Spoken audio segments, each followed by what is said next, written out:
जिनका परम पावन चरित जल निधि समान अपार है।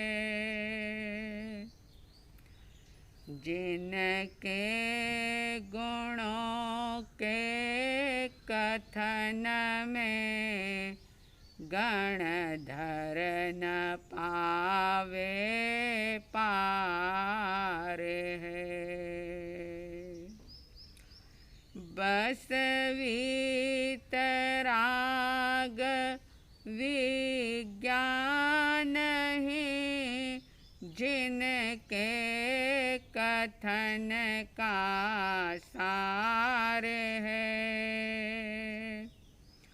उन सर्वदर्शी सन्मति को वंदना शत बार है। उन सर्वदर्शी सन्मति को वंदना शत बार है।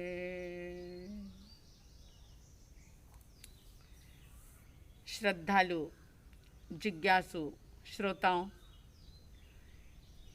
आत्मसिद्धि शास्त्र का स्वाध्याय आत्मा को जानने के लिए, पहचानने के लिए, उसमें स्थिर होने के लिए किया जा रहा है। परम सौभाग्यशाली हैं आप और हम कि इस पंचम आरे में जिन वाणी के सार के रूप में बड़ा ही सरल ऐसा आत्मसिद्धि शास्त्र जो अनंत करुणा करके श्रीमद् जी ने हमारे सामने प्रस्तुत किया, बड़ी ही कृतज्ञता के साथ श्रीमद् जी का स्मरण करते हुए उनको नमन करते हैं, वंदन करते हैं। इस आत्मसिद्धि शास्त्र की 30 गाथाएं परिसंपन्न हुई और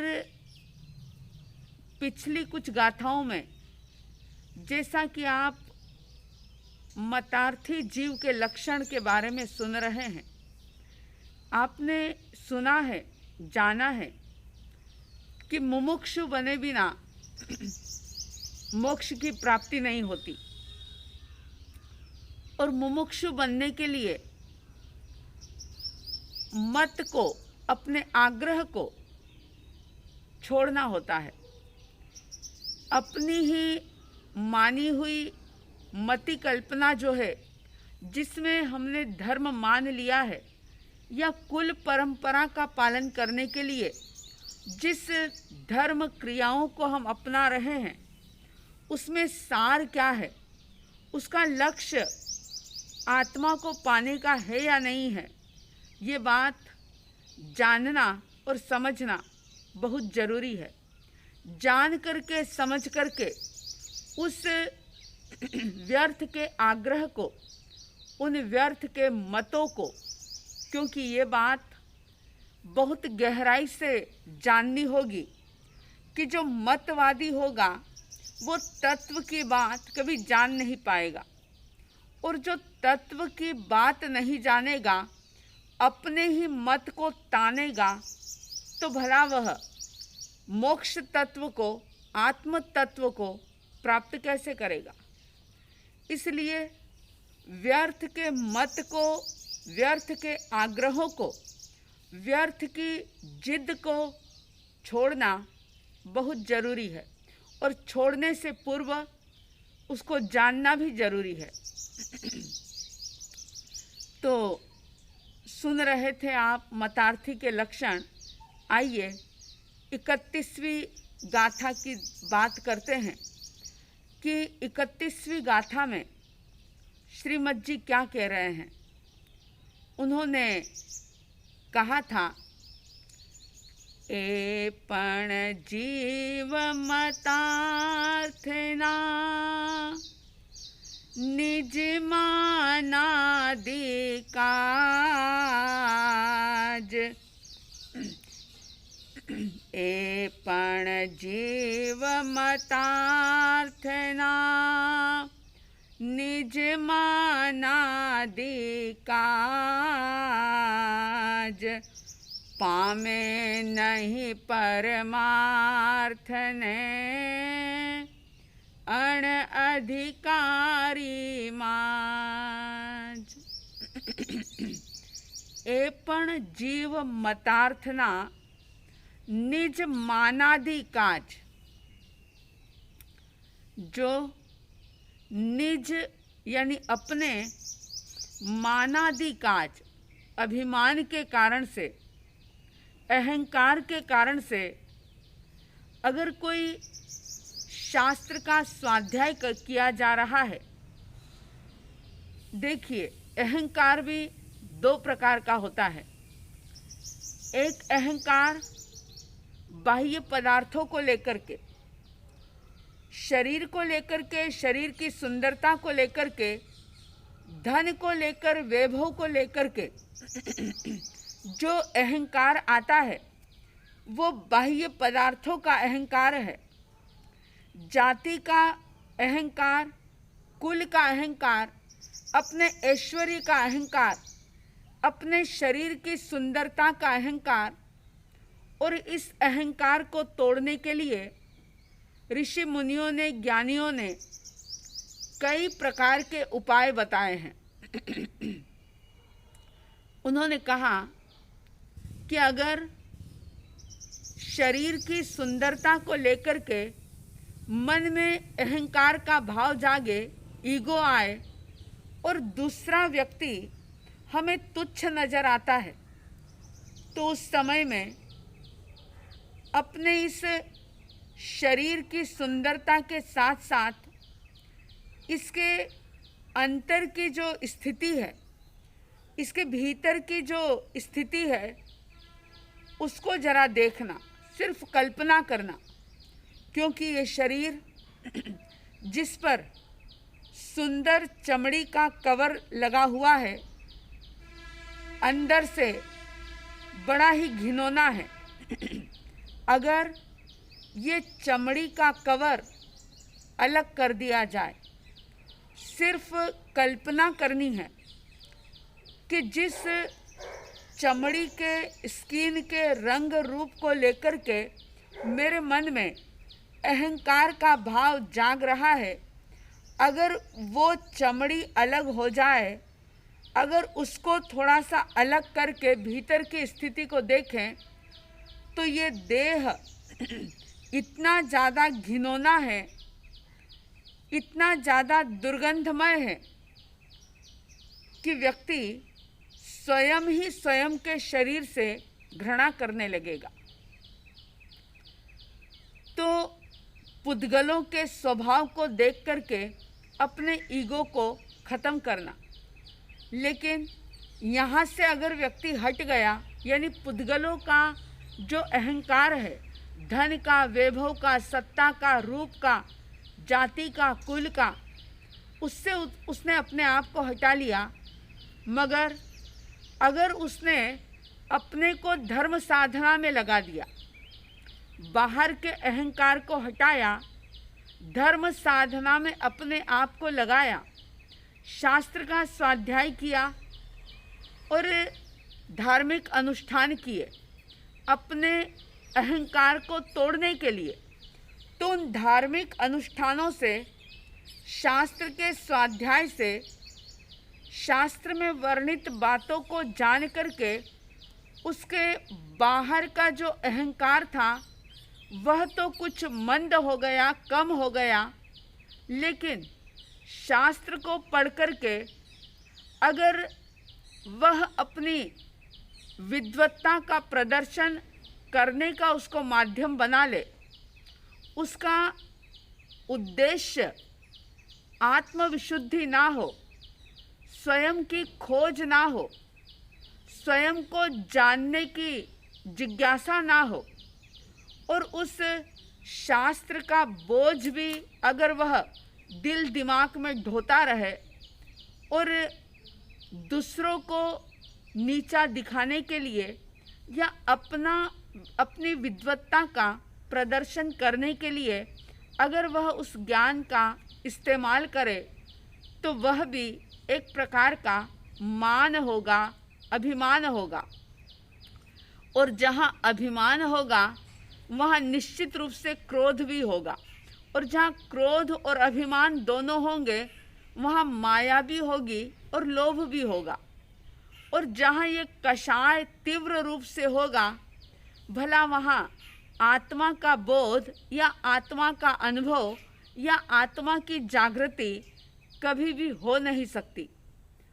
तो बहुत गहराई से निरीक्षण करना होगा कि बाहर के अहंकार को तो जान लिया, धन वैभव के अहंकार को तोड़ दिया, सत्ता और अधिकार के अभिमान को भी छोड़ दिया, रूप और यौवन का अभिमान भी छूट गया, लेकिन देखें कि कहीं तप का अहंकार तो नहीं आ गया, कहीं श्रुत का ज्ञान का अहंकार तो नहीं आ गया। और आपको वो बात याद होगी स्थूलीभद्र जी की कि स्थूलीभद्र जी ने 9 पूर्व का ज्ञान प्राप्त कर लिया था, लेकिन उनके मन में जरा सा अहंकार का भाव आया जब उनकी बहनें उनके दर्शन करने के लिए आई। तो मैं कुछ हूँ ये भाव जैसे ही मन में आया कि उन्होंने अपनी लब्धि का उपयोग करके शेर का रूप बना लिया, सिंह का रूप बना लिया। बहनें देख करके भयभीत हो गई कि अरे हमारे भाई के स्थान पर सिंह है। मन में कई प्रकार के संकल्प विकल्प पैदा हो गए कि कहीं सिंह ने भाई को ख़त्म तो नहीं कर दिया। और भयभीत बनी हुई बहनें वहाँ से लौट जाती है। लेकिन जब गुरु को ये बात पता चली तो गुरु ने जान लिया कि ज्ञान इस पात्र के अंदर टिक नहीं रहा है, इसलिए और अधिक ज्ञान इसे दिया नहीं जा सकता। तो उन्होंने 9 पूर्व तक का ही उनको ज्ञान दिया, बाकी के पूर्वों की उन्होंने वाचनी दी, लेकिन उसका मीनिंग उनको नहीं बताया, उसका अर्थ उन्होंने नहीं बताया। तो जरा देखें कि देखिए अहंकार का मतलब मैं किसी से पूछा गया कि दुनिया में महत्वपूर्ण क्या है, सबसे ज़्यादा महत्वपूर्ण चीज़ क्या, तो बताया मैं। और फिर पूछा कि सबसे निकृष्ट चीज़ क्या, सबसे अधम चीज़ क्या, तो फिर वही जवाब आया कि मैं।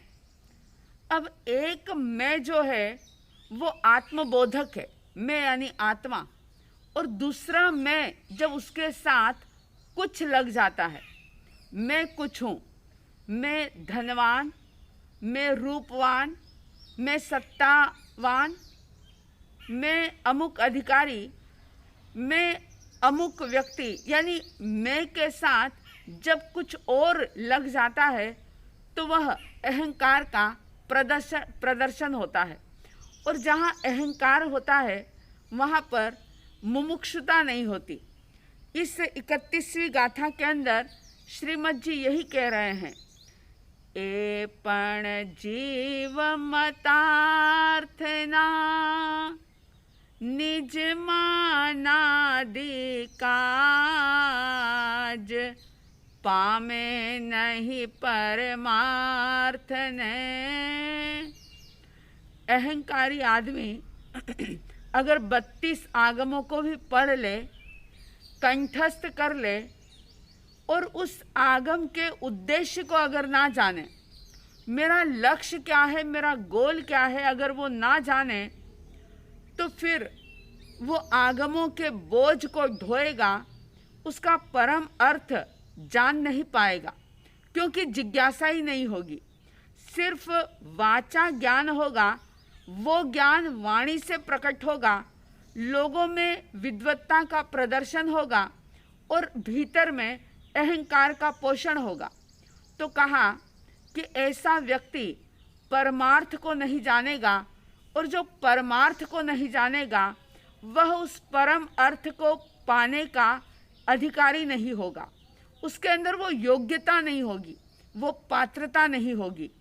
और आप जानते हैं कि व्यवहारिक जीवन के अंदर भी अगर किसी की पात्रता योग्यता कम हो, और पात्रता योग्यता कम होने के कारण से अगर उसको प्राप्ति ज़्यादा हो जाए, पात्रता योग्यता कम है लेकिन प्राप्ति बहुत ज़्यादा हो गई, योग्यता से भी बहुत ज़्यादा प्राप्ति अगर उसे हो जाए तो वो पचा नहीं पाता।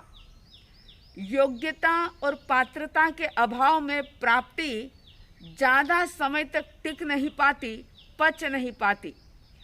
इसी तरह से श्रीमद् जी कह रहे हैं कि जो अगर श्रुत का उपयोग भी, तप का उपयोग भी, शास्त्र वांचन का उपयोग भी अपने अहंकार को पोषण करने के लिए अगर कर रहा है तो वह व्यक्ति कभी भी परमार्थ को प्राप्त नहीं कर सकता, आत्मा के अर्थ को जान नहीं सकता, आत्मा के लक्ष्य को वह पहचान नहीं सकता, और जो लक्ष्य को नहीं जानता वो लक्ष्य तक पहुंच भी नहीं सकता। इसलिए ऐसे मतार्थी जीवों को उन्होंने अनअधिकारी बताया कि वह मोक्ष प्राप्ति का कभी भी अधिकारी नहीं है। अवलोकन करना होगा बहुत गहराई से, स्वयं को देखना होगा बहुत गहराई से कि किस किस प्रकार का अहंकार हमारे भीतर में पलता जा रहा है, बढ़ता जा रहा है, और बातें और चर्चा और सारे क्रिया अनुष्ठान सारे धार्मिक के हो रहे हैं, धर्म के हो रहे हैं, और धार्मिक होने का भीतर में एक संतोष भी महसूस हो रहा है। लेकिन ये अहंकार, ये कषाय जो कि अहंकार के साथ बाकी के तीनों कषाय जुड़े हुए हैं, अगर ये दूर नहीं हुए, इनको मंद नहीं किया तो हम मुमुक्षु बनने के अधिकारी नहीं होंगे। और जब तक मुमुक्षु नहीं बना जाएगा दुखों का अंत नहीं होगा। अगर सचमुच दुखों से छुटकारा चाहिए, अगर इस संसार परिभ्रमण से थकान महसूस हो रही हो, कर्मों के बोझ से अगर हम सच में बोझिल बन गए हैं, ये ऐसा अनुभव में अगर आता है, तो फिर ईमानदारी से अंतर का अवलोकन करके अहंकार को दूर करते हुए, परम अर्थ को प्राप्त करते हुए अपने आप की योग्यता और पात्रता को निरंतर निरंतर बढ़ाना चाहिए। अगर योग्यता पात्रता नहीं बढ़ी और बहुत पुण्य के वजह से, पिछले जन्मों के पुण्य उपार्जन की वजह से जिन शासन मिल गया, जिनेश्वर भगवंत की वाणी भी मिल गई और हमने उस वाणी को कंठस्थ भी कर लिया, 32 के 32 आगम पढ़ लिए, और अगर कोई चर्चा कर ले तो वो व्यक्ति कौन से आगम में कहाँ पर किस प्रकार की बात लिखी हुई है पेज नंबर सहित बता भी दे। लेकिन श्रीमद् जी कह रहे हैं कि इतने मात्र से वो ज्ञानी नहीं हो जाएगा, उसको ये देखना होगा कि ये जो आगम पढ़े हैं या आगम का स्वाध्याय किया है तो उसका लक्ष्य क्या है, उसके अंदर चिन्हित, उसके अंदर बताई गई बातें, यानी आत्मा को जानने समझने की ओर हमारा रुझान, हमारी रुचि, हमारा उद्देश्य बना है या नहीं बना। अगर नहीं बना और उस आगम के ज्ञान को भी एक प्रकार से दुकानदारी बना लिया, विद्वत्ता प्रदर्शित करने की वस्तु बना ली, तो ऐसा व्यक्ति कभी भी मुमुक्षु नहीं होगा, वो भी एक प्रकार से मानार्थी होगा, मतार्थी होगा। और जो मतार्थी होगा, मतवादी होगा वो कभी भी तत्व की बात जान नहीं पाएगा। इसलिए मतार्थपने को दूर करें, तत्व को जीवन में स्थान दें। तत्व की बात चाहे रूखी लग सकती है, उसमें ज़्यादा रुचि पैदा नहीं हो सकती, लेकिन एक बात याद रखें कि तत्व को जाने बिना कभी भी भव भ्रमण से छुटकारा नहीं मिल सकता। अगर भव भ्रमण से जन्म मरण के दुख से छुटकारा पाना है तो तत्व की बात तो जाननी ही होगी। चाहे आज जानो, चाहे कल जानो, चाहे भविष्य में कभी जानो, लेकिन तत्व की बात जाने बिना, समझे बिना और उसे जिए बिना इस आत्मा का उद्धार कभी हुआ नहीं और कभी होगा नहीं। सबके अंदर में तत्व की जिज्ञासा निरंतर बढ़ती रहे, तत्व को जानने की भावना प्रवर्धमान होती रहे और मुमुक्षुता प्रकट करने का प्रबल पुरुषार्थ होता रहे, ऐसी साध्वी द्वय की तरफ से हार्दिक हार्दिक शुभ मंगल भावनाओं के साथ जय प्रभु महावीर, जय गुरु आनंद।